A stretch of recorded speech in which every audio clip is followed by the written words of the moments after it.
I'd bring our great Secretary of State out. Yeah. And he is doing a fantastic job. So we have Marco. Go ahead, please. Mr. President, I wanted to ask you, Iran executed 3 people this week. Terrible. You have vowed strong action in the past. What message would you send? Well, we've been hitting them awfully hard. I mean, I don't know if you can possibly get hit harder, but these are thugs and animals and horrible people. But you can't hit anybody harder than we've hit them. But I'm not surprised. They executed 3 young people for protesting. And do you plan to escort those ships through the Strait of Hormuz with or without allies? We're doing very well there. We're doing very well overall. We don't use the Strait. The United States. We don't need it. Europe needs it. Korea, Japan, China, a lot of other people. So they'll have to get involved a little bit on that one. Mr. President, do you think Israel will be ready to end the war when you're ready? I think so, yeah. Mr. President, The relationship's a very good one. I think so. We want more or less similar things. You know what we want? We want victory, both of us, and that's what we've got. Mr. President, how will the operation? Well, I may have a plan or I may not, but how would I ever say that to a reporter? If I said that to a reporter, Marco would say, "Please, sir, let's bring you over to the helicopter immediately." Right? No, I can't tell you that. It's certainly a place that's people are talking about, but I can't say. Yeah. You said that the war was militarily won in Iran. What did you mean by that? You said the war was militarily won in Iran. What did you mean by that? Oh, I think we've won. We've knocked out their Navy, their Air Force. We've knocked out their anti-aircraft. We've knocked out everything. We're roaming free. From a military standpoint, all they're doing is clogging up the strait. But from a military standpoint, they're finished. American bases in Europe. Lindsey Graham has asked for you to reconsider the American bases in Spain, in Germany, after what they have done in the Strait of Hormuz. What's your take? Well, it deserves. He's right about asking that, and I think NATO's gone down a long way because they haven't. I mean, they should be helping with the strait. They get much of their energy from the Strait of Hormuz, and if Lindsey Graham said that, and don't forget, he was the big NATO guy for a while, and now he's not. And a lot of senators and congressmen, they're very upset with the fact that NATO has done nothing. I thought that oil prices would go much higher when I did this. We just set every record in the book with Dow, with the S&P. Dow hit 50,000, S&P hit 8,000, 7,000, and at levels, at speed like nobody's ever seen before. But I said I have to go off of that path and I have to take a little journey. We have to get and he would agree, but he's not going to say it. And this is not St. Patrick's Day, by the way. What are you doing with that guy? But we had to go off on a circuitous path and take care of business, and we are in the process of doing it. And I'll tell you, I think we're weeks ahead of schedule. My Secretary of State is very happy. You have a question for Marco? Yes. How soon President Trump said this week that we can take Cuba? We had in our hemisphere a regime operated by an indicted narco-trafficker that became a base of operation for virtually every competitor, adversary, and enemy in the world. It was, for Iran, their primary spot of operation in the Western Hemisphere was Venezuela. For Russia, their primary base of operation in the Western Hemisphere, along Cuba and Nicaragua, was Venezuela. In the case of China, China was receiving oil at a huge, about $20 a barrel discount. And they weren't even paying money for it. It was being used to pay down debt that they were owed. This is the oil of the people of Venezuela, and it was being given to the Chinese as barter at a 20%, at a $20 discount per barrel in some cases.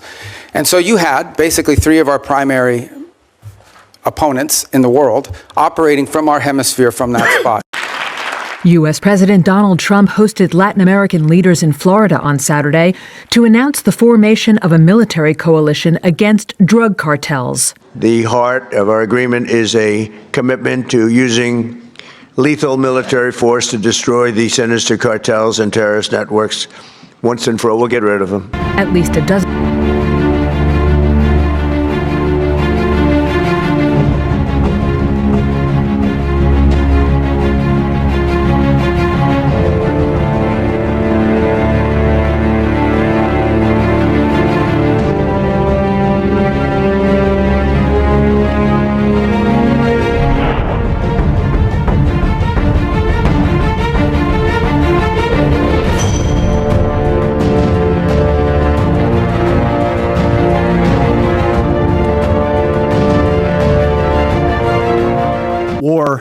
this context and in pursuit of peace is necessary.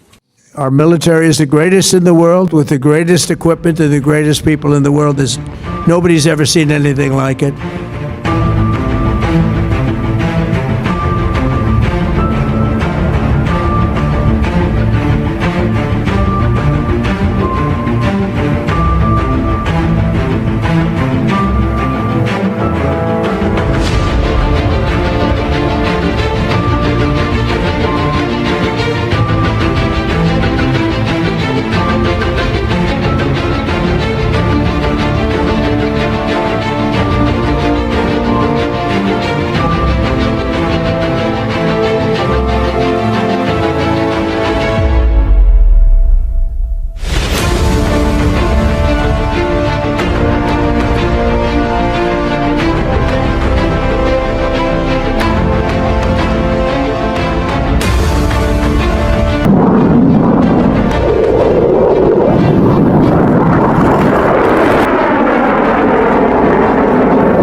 They're not the bully of the Middle East anymore.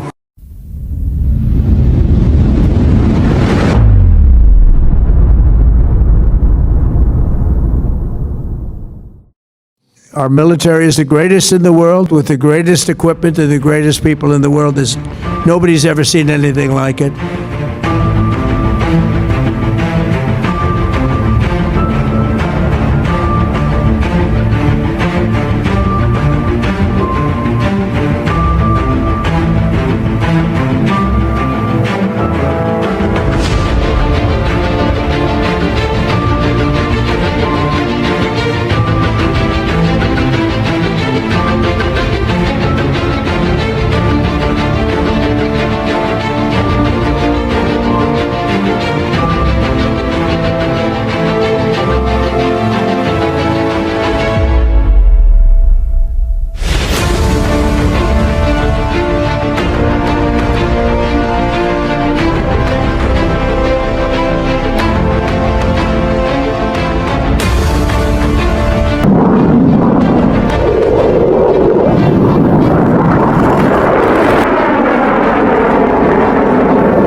They're not the bully of the Middle East anymore.